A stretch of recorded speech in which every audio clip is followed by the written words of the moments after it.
Welcome to the Let's Feel Good podcast. I'm your host, Annie. After nearly a decade of asking, why don't I feel good? I ultimately discovered the answers through simple changes to my daily habits. I've spent years healing myself and investing in health and wellness companies tackling the chronic disease epidemic. Along the way, I realized something important. True health isn't built through cold plunges, IV drips, or $30 smoothies. It's the small, everyday choices that add up, shaping both how we feel today and our long-term health. Let's Feel Good is here to keep it simple, giving you practical tips and swaps that compound into a lifetime of vibrant health. Thanks for being here. Let's feel good together.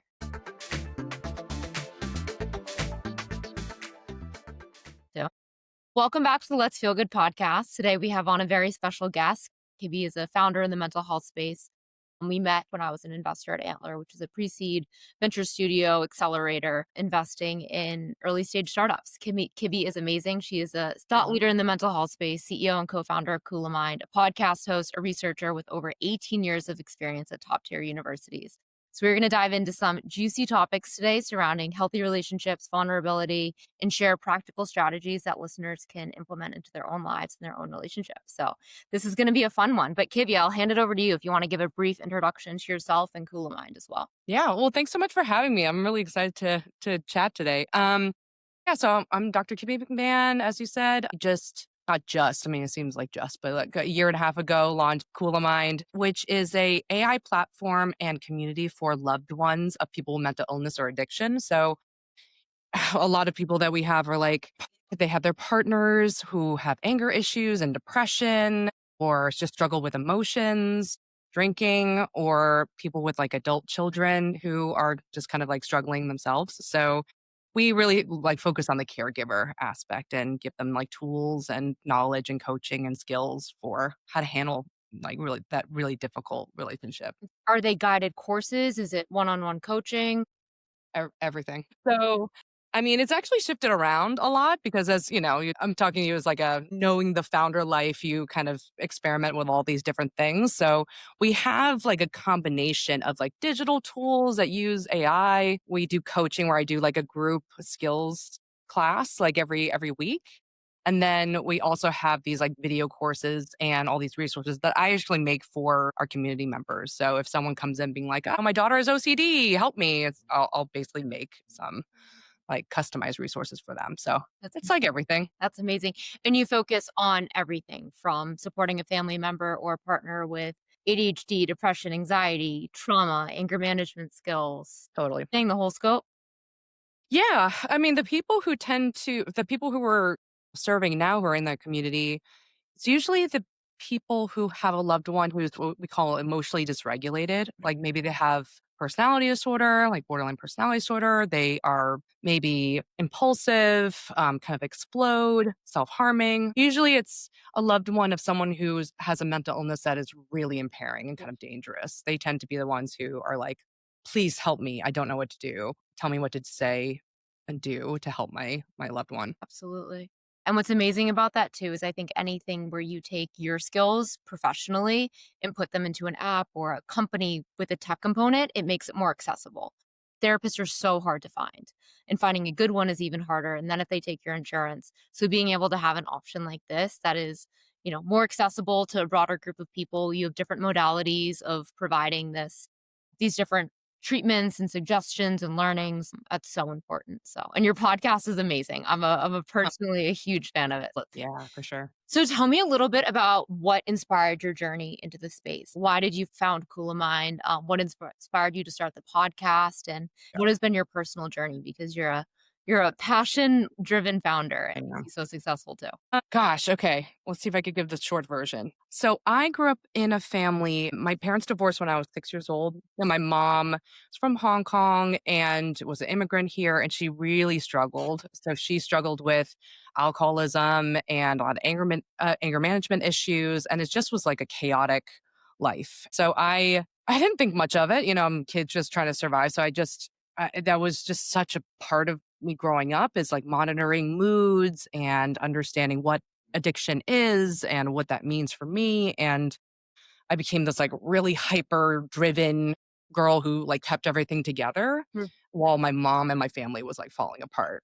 So when I became a psychologist, I was always interested in emotions. I was always interested in relationships and how to make healthy ones because grew up with such a terrible one. But it really, like, becoming a therapist, I realized that so many people come into therapy because they're having relationship issues, right? Like they're not getting along with people at work, or they're lonely, or their, boyfriend is getting distant, right? There's just so many relationship issues. And because relationships are like so central to our Right. well being. So I started working at Duke when I was in my grad school, PhD at Duke. I started working as a therapist for a dialectical behavior therapy clinic, which is for people with severe issues, suicidality, drinking, drugs, and all that stuff. And it was really their family members, like their partners and their parents, who would be calling us all the time, being like, "Oh my God, what do I do? My daughter's coming out of inpatient hospital and I don't know how to help her. Like, what should I say?" So we were doing these family programs, teaching skills and education there. And that grew into the podcast. My friend Jacqueline, who was on The Bachelor, she just came from like the Bachelor world and then went He into was like, on The Bachelor? I did not oh, know yeah. that. Yeah. My god. Yeah, she was on The Bachelor and Bachelor in Paradise, but then she left Yeah, to go to grad school. So she like came straight from that world into my world. And I was such a Bachelor fan, but also, we became friends. And pretty big jump. we yeah, Bachelor, just that's very, wild. very different life. It was hard for her. We were having an episode coming up about that where she comes in like, being like this mini celebrity and everyone freaked out. And yeah, it was crazy. But she came in like doing some podcasts already and, we were going to collaborate. I was like, what should we do? She was like, let's do a podcast for this community because there were so many family members and they loved the classes, but they just wanted more, Yeah. right? So we launched a podcast for fun and then it grew. We've been doing it for about like 5 years at this point. And so ever since then, have just been really like keyed into this world of like, oh, if someone has a mental illness, it's not just the person who has it is struggling, but like everyone around them, right? Like if you have a young man who's depressed, well, the partner is like, what the F is going on? Mhm. He's withdrawing, he's shutting down, he's yelling at me. I don't know what to do. Should I help him? Should I break up?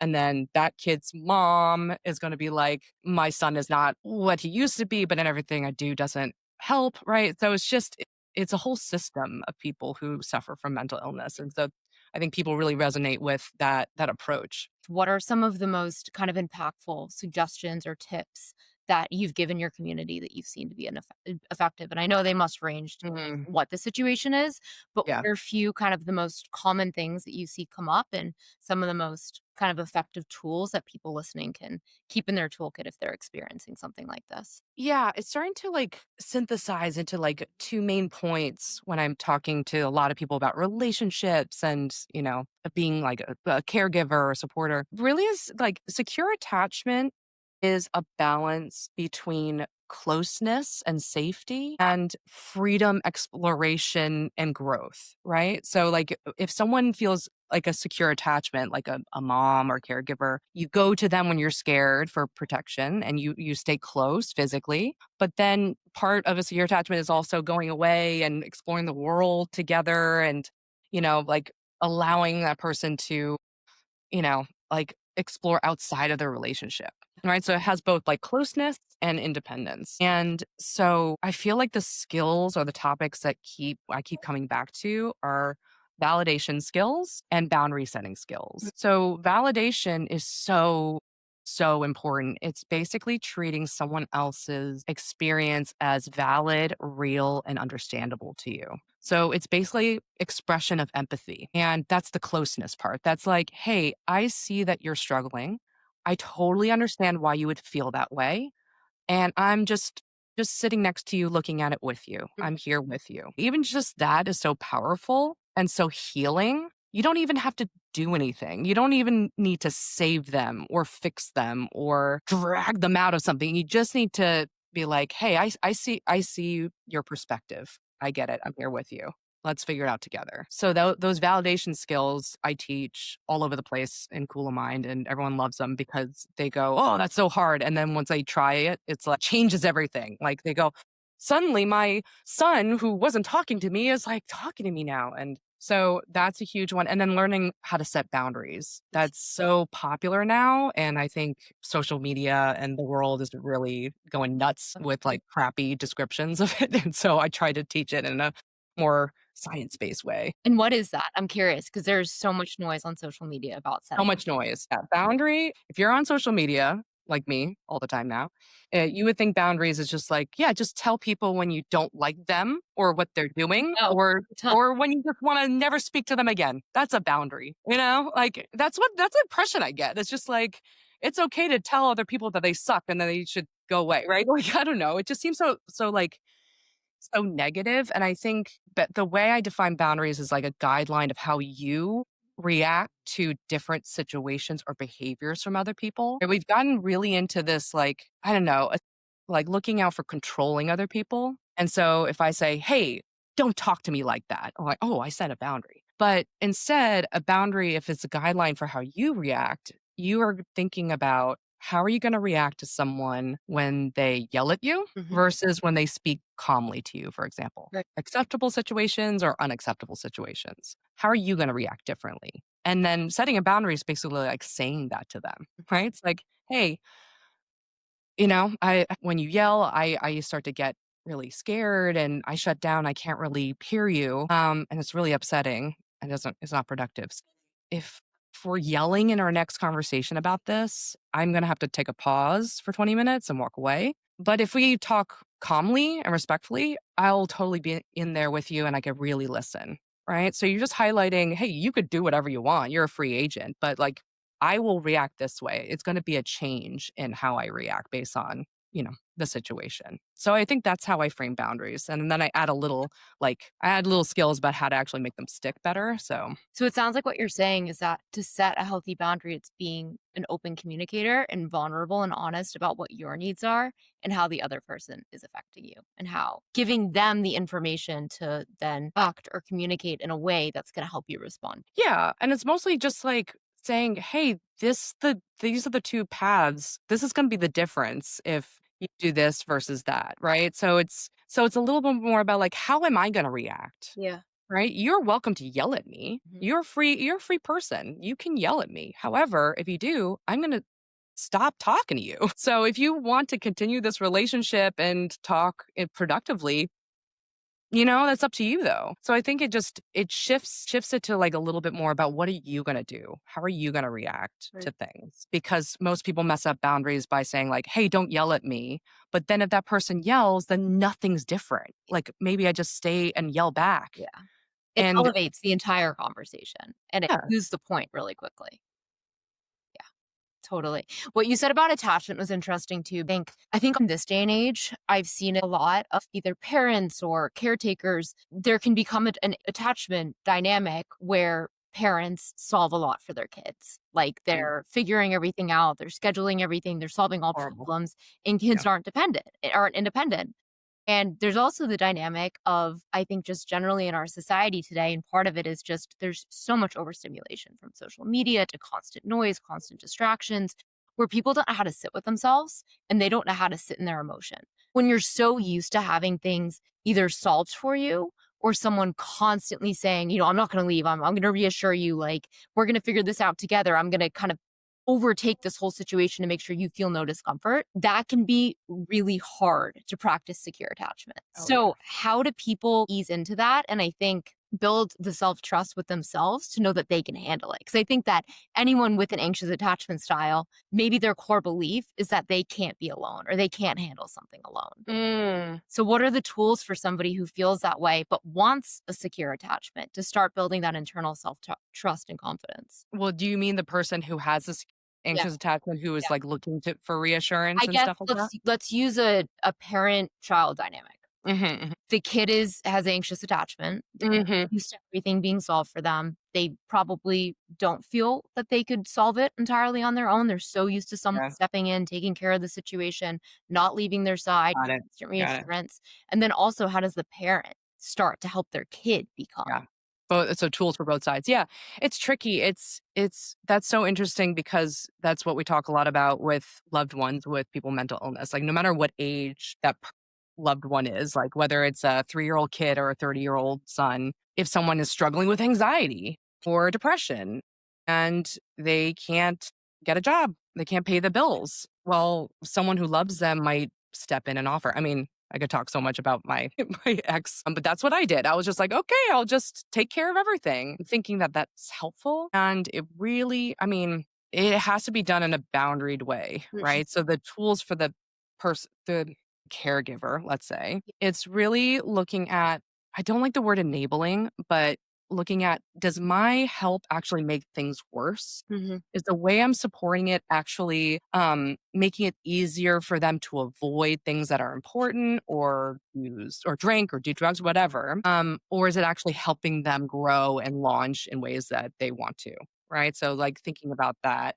And then this is like, I could go on and on. So, might have to stop me if No. I'm like, so, like, noticing we might unintentionally reinforce, I don't say bad behavior or problematic behavior, Mhm. right? In the dependent person. So if a kid or your partner goes, oh gosh, like job applications are so scary. The job market's terrible and I can't possibly do this. Instead of stepping in with financial support, you could think about like, okay, does financial support actually lead them to, get the confidence and the platform they need to look for jobs later?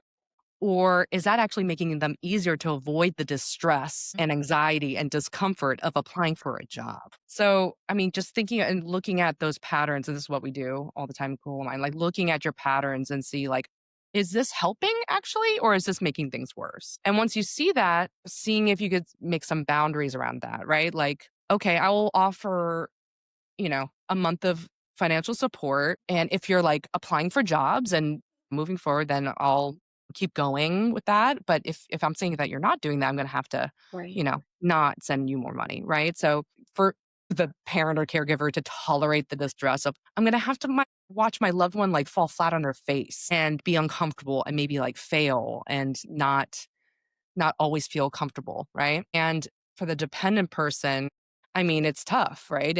I think it's a lot of building your own mastery and sense of self efficacy, like confidence in your skills and starting small, like learning how to, slowly tolerate and remind yourself that sometimes growing or doing hard things is going to feel bad. Yeah. It's going to feel uncomfortable and doing and shifting into a growth mindset of instead of like, I'm gonna fail or do well. It's like, I'm gonna learn Mhm. and I'm gonna do it in bite-sized pieces. I'm gonna go on a couple interviews Yep. and I'm gonna get some feedback and move forward, right? So just like thinking, I'm gonna grow in this skill is something that's helpful for people who are more like anxious and need reassurance. And I think that you never learn. The way that you end up building security within yourself is by sitting in discomfort and proving to yourself that you can handle it and that you can do the tasks that feel impossible or that you've always outsourced to someone else. Even if it's like a microscopic step, that builds self trust, that builds empowerment and encouragement. And then you can shift into secure. I think it'd be really interesting because there's also a lot of buzz on social media on attachment styles in relationships anxious, Hmm. avoidant, attached. Um, or securely attached. Yeah, what is, like I'm not a fan. I think it's so dumb. you think wait, really? Well, I'm so interested It's to hear so your dumb. take on it. It Oh would my be god. I think it'd be helpful just from Sure. even if you like a one-liner on what anxious, secure, and avoidant are, and I'm curious your take on them. Why do you think that they're dumb? So, I mean, it's a really popular framework. I get it has some research behind it. It's legit in many ways. It comes from like really cool science with watching how different kids react to different caregivers and their relationships, and then they applied it to like adult romantic relationships. So people are all into that, and people just like to categorize themselves into something, right? They well, oh, I'm But I Capricorn, think it right? becomes an over-identification. Like, I think your attachment style, if you believe in them, it's dynamic. Like, if you're avoidant, you're Yes. not forever avoidant. It's not like an identity that you latch onto for your whole There's so many issues with it, but basically, like the idea is there's 2 kinds of people no, 3 kinds of people in the world, according to this theory. There are people who are anxiously attached, meaning that they feel like their caregivers or their attachment figures are not secure, they're not gonna always be there. So, they constantly need reassurance and constantly like, I'm doing like this, so they keep grabbing for connection, right? they kind of chase it. They chase the connection and the attachment. Avoidant will kind of step back from it, like basically like deactivate, shut down, and withdraw from the connection. And then the third one is secure, which is like, you're perfect. Don't worry about it. So you could be one of three. So there is of course research showing that yeah, it's a spectrum. Some relationships you're anxious, some of them are avoidant.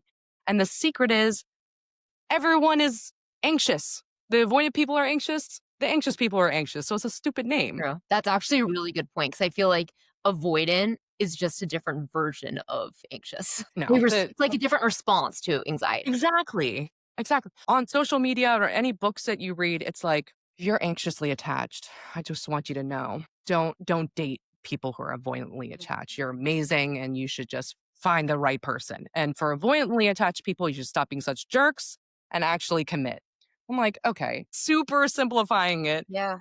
And what it really is everybody in the world, like every human being except for like sociopaths, need connection. Everyone needs connection, right? This is just the way that humans have survived. Everyone wants to belong and have a secure attachment. And we've just learned different ways of staying connected to people, right? So if you grew up in a family where we avoid a conflict was really scary, either it was like dangerous or, like the family would explode or just emotions ran high and you got scared of it. So you learned to withdraw and that's basically me, right? Like I grew up with a mom who was like emotionally explosive and she'd be like so anxiously attached that it would just be like chasing and yelling, whatever. And I would learn to withdraw in order to stay safe, Hmm. right? I'd be on my own. I'd say, go away. I'd need to take space. But then people who are anxiously attached, or if you're showing anxious attachment,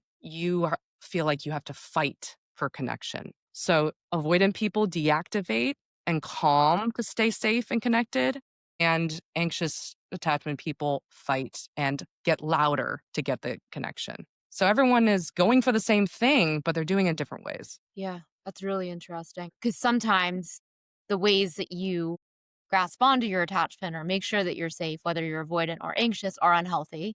They're not, always the best behaviors that you want in a relationship. They don't lead to a healthy dynamic with your partner. What are some tools that somebody that experiences more anxious tendencies or more avoidant tendencies can implement? And are those tools the same or do they differ based on your response when you're I triggered? think the tools, and I'm going to probably go with emotion focused therapy as a form of couples therapy that I know and what they say. So the tools are similar, it just looks a little different. The idea is basically we have different ways of protecting ourselves when we're afraid of losing connection or under threats, fight or flight, right? Some people flight, the avoidance, and some people fight, the anxious, right? When you have those protective mechanisms, notice what's happening, notice the dynamic. Oh, whenever I feel like my husband is drifting away, I text him a lot. And then I'm like, what's going on? Why are you acting like this? Blah, blah, blah.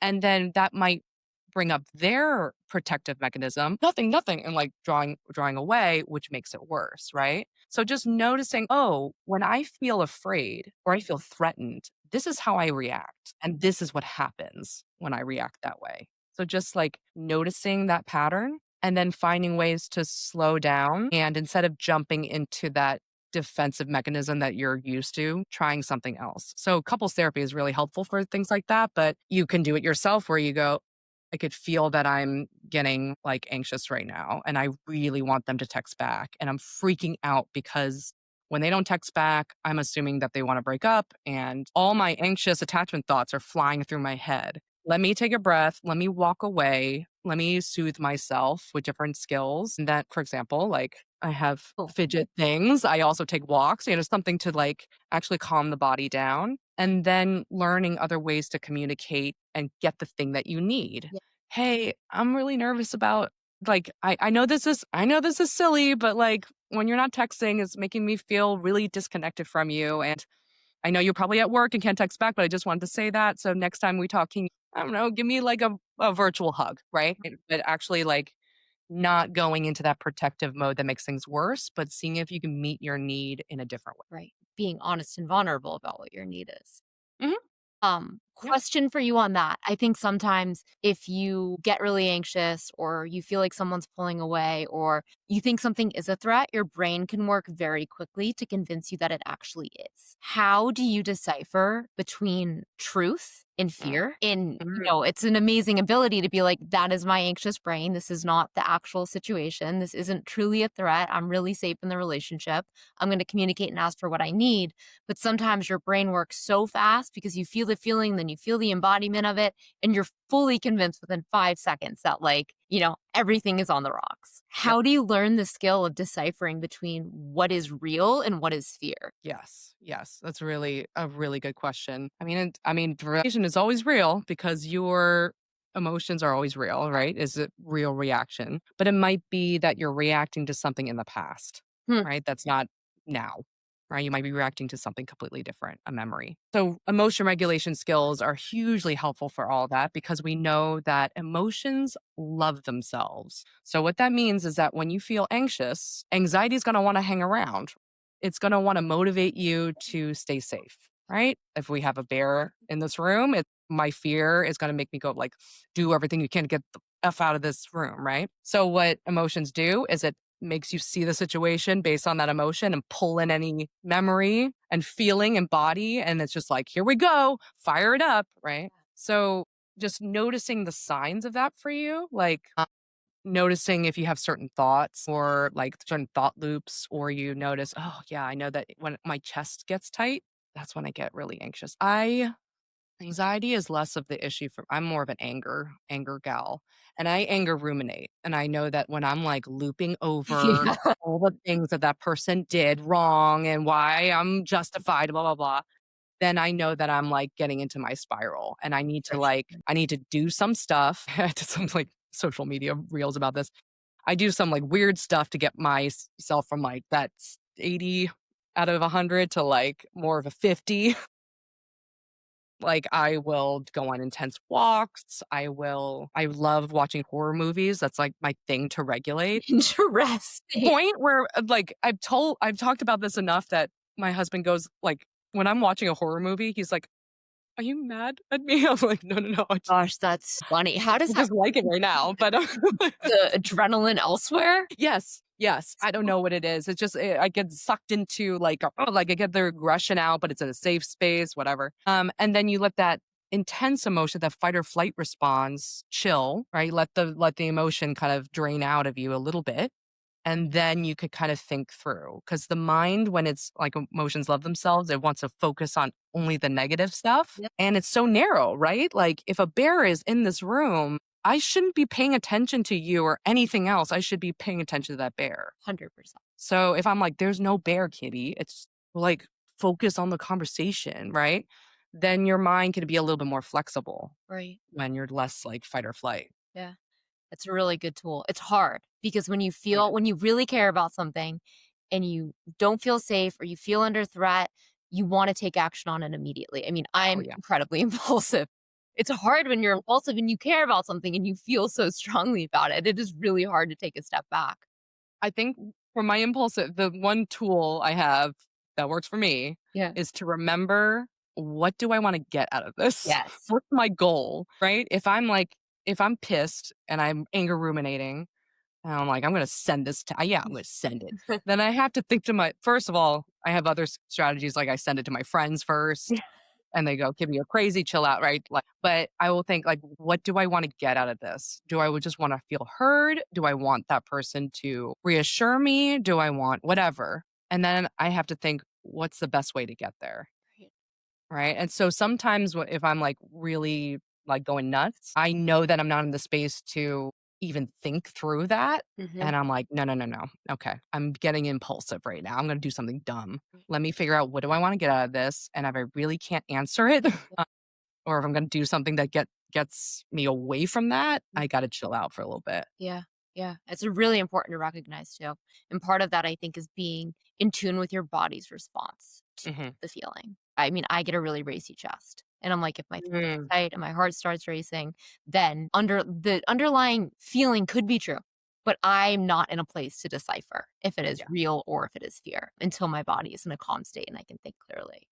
So one thing I want to ask you about is you have a really interesting journey navigating your own relationships and deciphering between what is right for you intuitively and what isn't.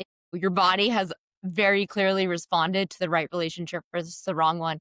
I'd love to lead into that by asking you, in a relationship, if you're constantly feeling triggered to be avoidant or anxious, if that fear stuff is always coming up and maybe it is your past, but maybe it is a dynamic in your existing relationship and you can't really decipher it. How do you know when something isn't right for you? And that could be a friendship, that could be a romantic relationship, that could be a family dynamic that you need to step Mm, away from a little bit. How do you know when it's like your own stuff and your own trauma and your own anxieties versus a dynamic with another person that maybe wouldn't be set off so frequently if you were with the right one or not yeah, in that environment at all? it's tough. That's a tough question. That really is because and I hesitate to give like a, "Oh, this is the one sign," but because it's different for everyone. I will say that, um if you feel like you're constantly, like, not your best, I know, like, if it's been a long time, different situations, and you're really feeling you really give, like, a good sampling of all the ways that this friendship or relationship can, Right. see good days and the bad days, and you're still, like I say, like, "Am I the best do I like the version of the person that I am with this person?" And if the answer is no, if it's not supporting you to show up in ways that you find important, then you can, that's a sign. Mhm. And then another one is like you gotta work on your own stuff as much as possible because it's gonna come up in even the best relationship. And if you do everything you can to focus on your part and it's still not working, right? That's the only thing you can control is yourself. And I mean, I'll give you I'll give you a snapshot of my past relationships. Okay, so I really have a thing for narcissistic children, babies. I don't know, man babies. Age appropriate, but like man babies at heart. I like silly, I like, Yeah. creative and fun and, explored adventurous kind of people in general. So I have a long history of dating people who are just like man children. And at some point I was like, no more of this. I'm ready for a family. I'm a grown woman. And I ended up with my college boyfriend, who was very much a man baby then and is better at hiding it as an adult. So we got together and he was like, I'm ready. Like I'm training to be a doctor. I do want a family. I'm ready for this, blah, blah, blah. I was like, this is great. And then we got together and then he immediately, like, he got in trouble with his job and basically was like, I don't think I want to be a doctor. I don't know what I want to do. And I was like, oh my God.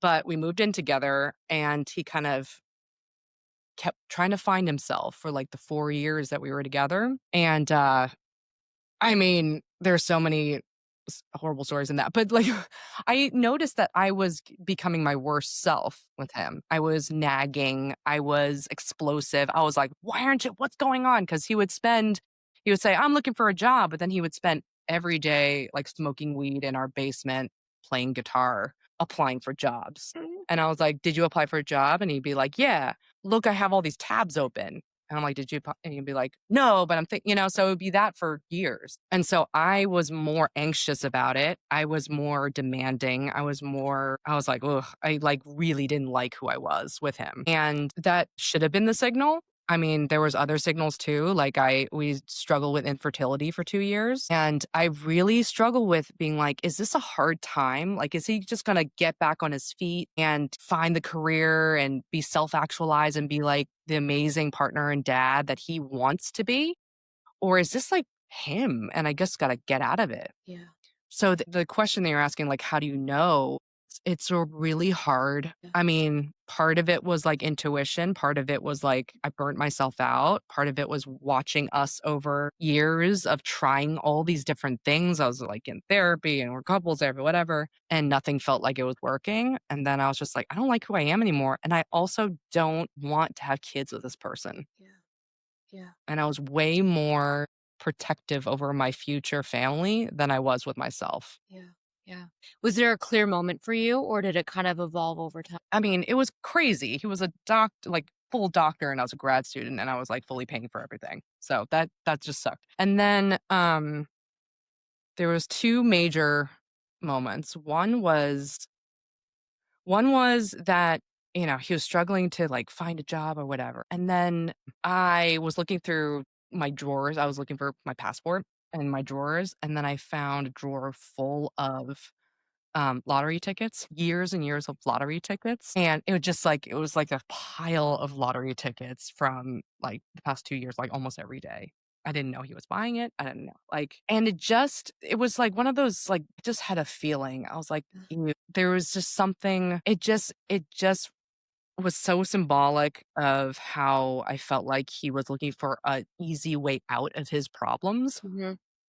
and refusing to do the hard work, to the point of, like, this, like, ridiculous drawer full of lottery. Who keeps those? Like, who play the lottery, but throw them out? That was, like, one moment where I was like, "Huh." The other moment was I found out that he was lying about applying to jobs. So I was like, "Oh my god, he's lying." And then the real moment was when we were in New York. I was in my internship, and I was, like, I was going nuts because I was doing IVF because we couldn't get pregnant no matter what we were doing. Everything was healthy. They were like, "Well, we don't know why."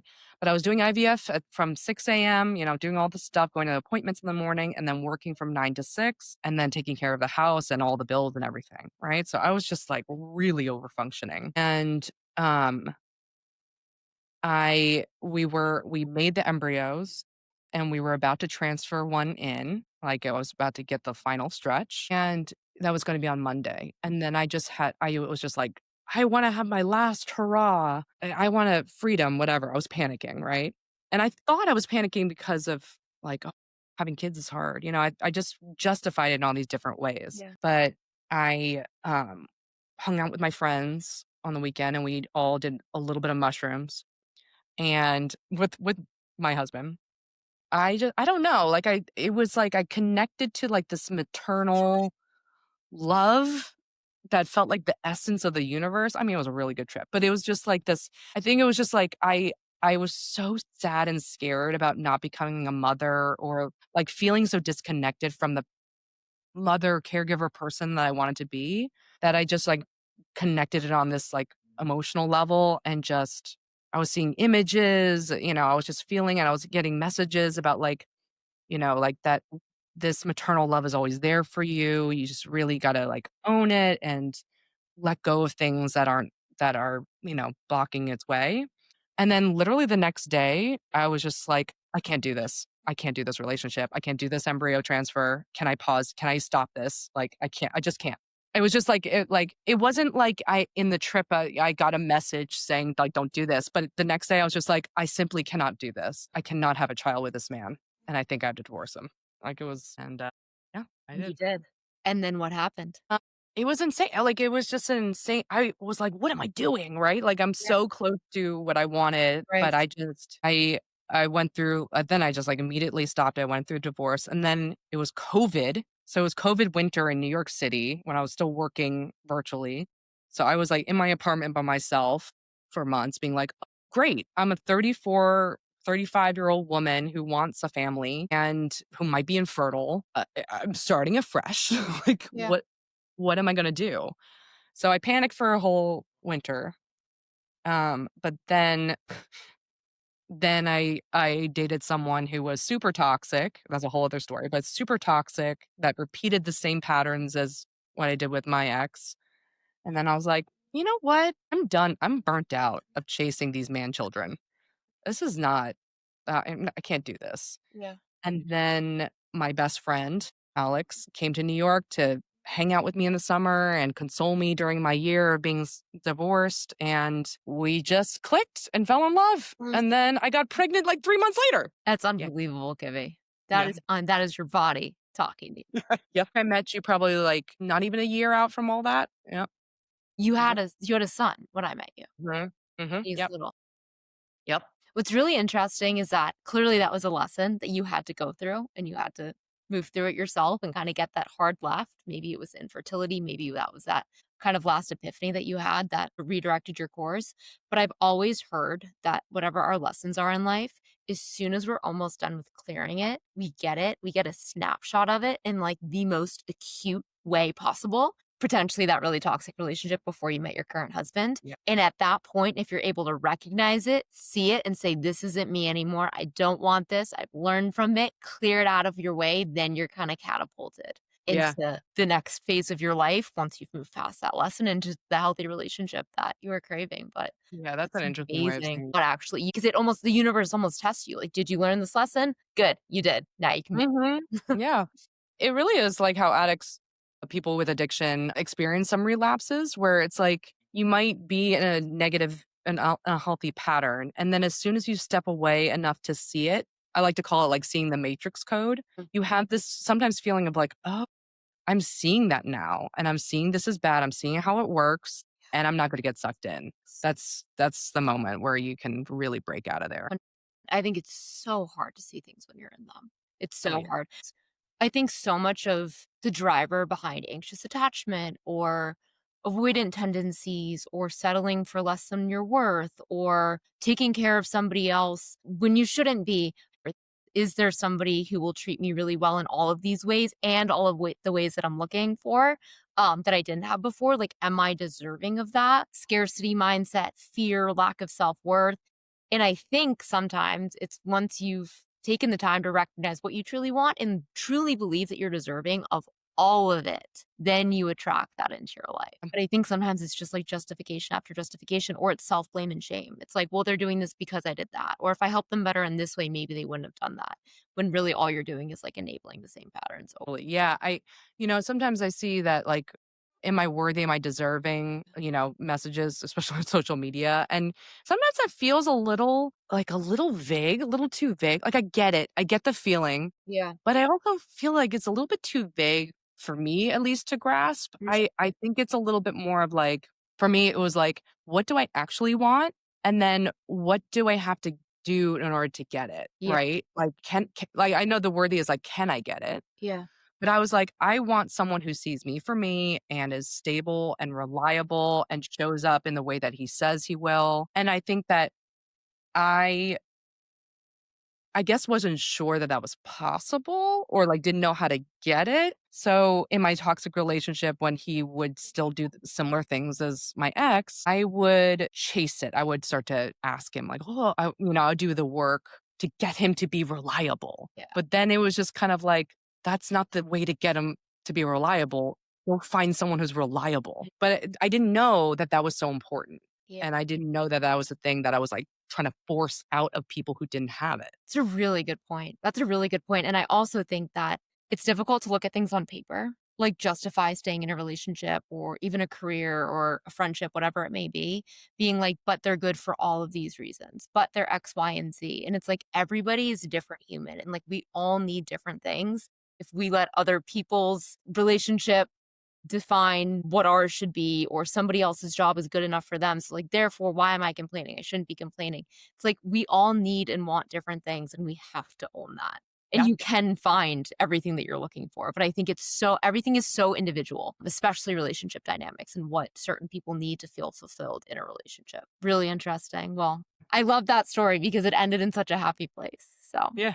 it's It's a good amazing. one. Awesome. Well, thank you, Kibby. This has been such a fun Yeah. conversation. I've loved having you on. Where can everybody find you? Kulamind.com, KULAMIND.com, or A Little Help for Our Friends podcast and Apple, Spotify, and all that stuff. Awesome. Cool. Be sure to check it out. Your podcast is awesome. So I Thank hope you. everyone goes and listens to it. Well, thank you. And Thank we you will for be having back me. soon. Yeah. Bye, Kibby. Bye.